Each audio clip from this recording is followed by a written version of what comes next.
You're watching Indonesia Now from Jakarta. Our Asia Watch begins in South Korea.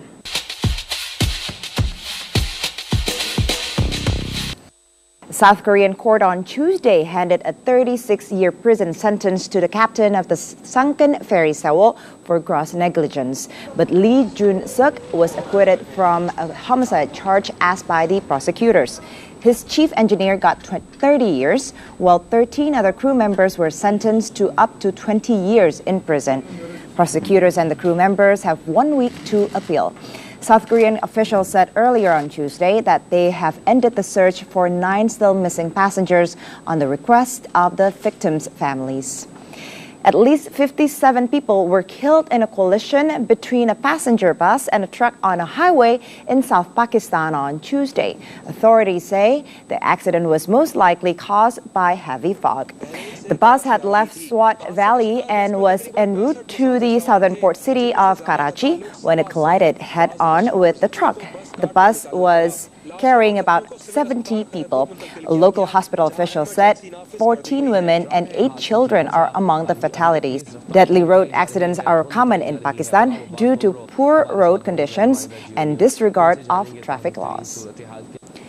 Megan Phillips is one of the people behind the 2008 Obama campaign. He is a digital guru and created White House digital innovations. Metro TV's Crazy Alexa met him and talked further about his thoughts on government's media strategies.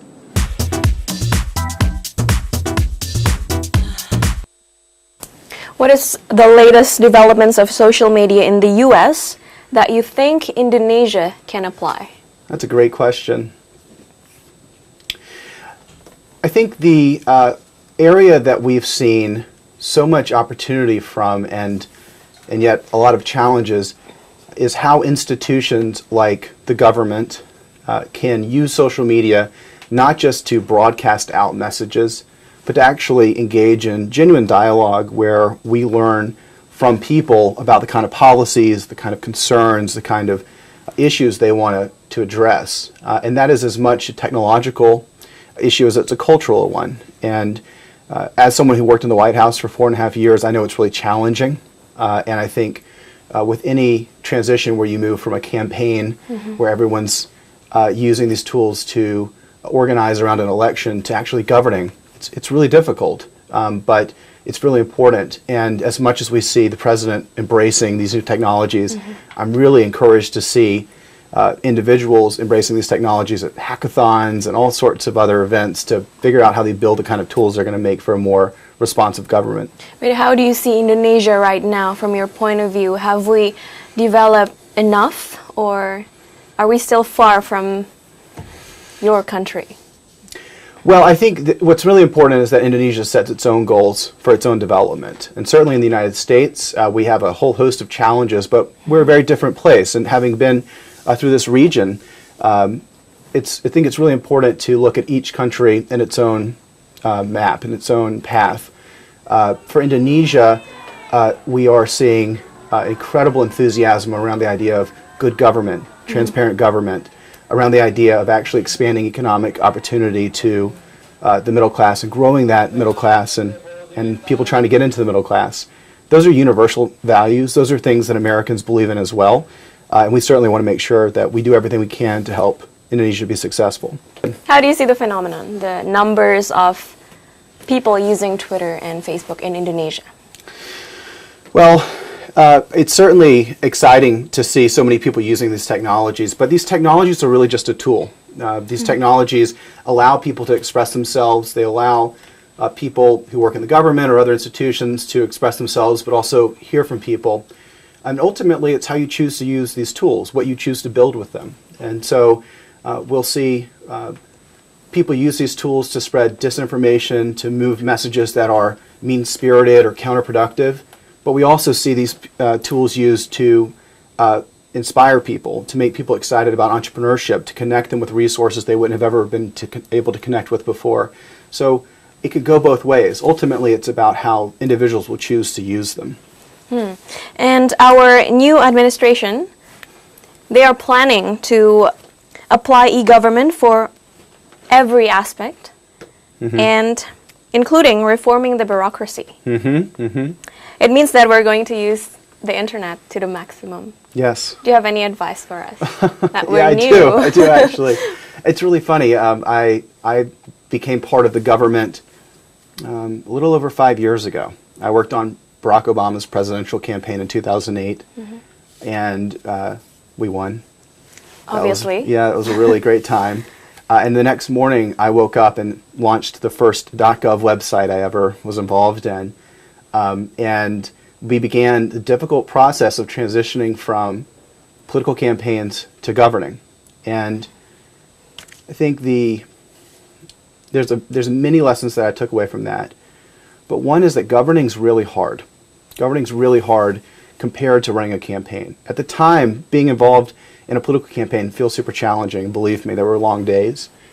But ultimately, you're trying to persuade people to support you, motivate the people who support you, True. and you're really focused on that audience. But when you're governing, you govern everyone, including your critics. You have to be accountable to people who disagree with you. Not only be accountable to them, but actually be responsive to them. And so it's a wider group of people. It's a difficult group to deal with at times, but it's the point. It's what we're here to do. How to be accountable. Yeah, how to be accountable. The second thing is political campaigns are really interesting organizations because one day you have an empty office building. The next it's full of people. Then the election's over and it all goes away. It's these really interesting organizations that happen really quickly, much like startups in the entrepreneurship space. Governments aren't like that. Governments have existed for a long time, and even though new leaders and new leadership come in, there's a lot of people who've been doing things a certain way for a long time. And that's not an excuse, but I think for a lot of people who are expecting change to happen overnight, it's really important that they create the space for the leaders that they've sent to make these changes to be successful. And then the final piece that I learned as the president as our president, President Obama, pushed forward on his agenda to open up government, to publish more data about government, the budgets, and all the transparency initiatives that I know are really important here as well. Those inevitably produce negative stories. They inevitably produce types of criticism about government that are really important. It's really important that we find wasteful spending, that we find the sorts of behaviors that we want to correct. But it's also equally important that we use this data for positive things, that we create a positive narrative about the role that government can play. So we see that in cases like disaster response, which I know is something that's really important here in Indonesia.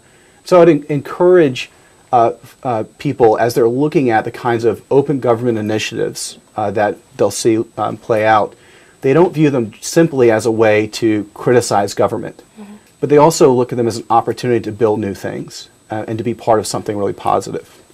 In social media, you cannot really control what people say. Especially in America, you have freedom of speech, right? Yes. People can say anything they want. But one of your goals, obviously, is to make people perceive Obama or the governance well, right? And how do you deal with that, with people saying bad things or negative things about the governance? I think this is one of the things I have come to appreciate about the United States, even more so than I did when I first got involved in politics, which is that openness of the conversation. And I wouldn't want to live in a world where people weren't able to say what they thought. And I think that's a universal value. I don't think that's just an American right. I think that's something that people around the world want, the freedom to express themselves. It's not anymore a good strategy to try to control those conversations. People don't want to be told what to do. They want to understand. And so for us, we've prioritized trying to explain our positions, even when we're trying to explain those to people who disagree with us. There's an expression that we have in the United States: we can agree or we can disagree without being disagreeable. Meaning that sometimes just showing up and giving you a straight answer, even if you don't agree with me, means a lot. And so we've taken a lot of pains to use social media to get those hard questions from people, to put ourselves in a position where our critics and people who are deeply skeptical of the president or the United States have a chance to tell us what their concerns are. Then we clearly respond with what our view is. And even if we don't find that precise common ground, that exchange in a civil discourse has its own value. Do you have any advice for our new government, Indonesia's new government, to make it somewhat a social powerhouse like the White House? Get some sleep. You know, it doesn't all have to happen overnight. The expectations game is a big challenge. So it's a long haul. As someone who's been involved in the Obama administration for 2 terms now, I can tell you that there's a lot of time to do really important work. That said, there's a moment right now to seize.